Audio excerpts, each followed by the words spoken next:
Fools, master limited partnerships have been incredibly popular these days. The energy boom in America has made them a very high-profile investment, and the income that they produce has been very attractive to investors who need to have cash flow in order to make ends meet. But are master limited partnerships actually being taken advantage of by the companies that manage their assets?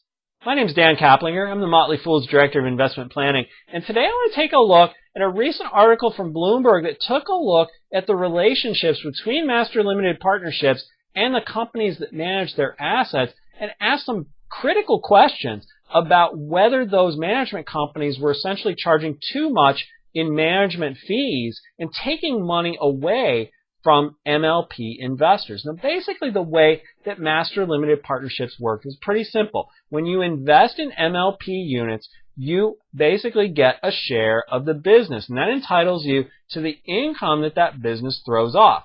Now, because of the tax advantages of master limited partnerships, those MLPs are required to make distributions to you on your behalf, and they pass through tax attributes to you through those distributions, and so you're responsible for all the taxes that income generates. The MLP itself doesn't pay entity-level taxes. It's structured as a partnership. It passes through those tax characteristics to you. But what the Bloomberg article took a look at was how management companies essentially siphon off part of the income that would otherwise go to those partnership investors in the form of management fees. And one of the examples it pointed to came from the Kinder Morgan group of companies.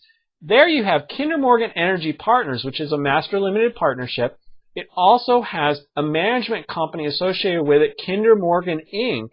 They're separately traded entities, or two separate entities, but Kinder Morgan Inc. takes management fees from Kinder Morgan Energy Partners in exchange for the responsibility of making sure that those assets are managed properly. And so the question for investors is whether that relationship makes sense and whether it's fair. Now, the Bloomberg article concluded that you're better off investing in MLPs that don't have these high fees.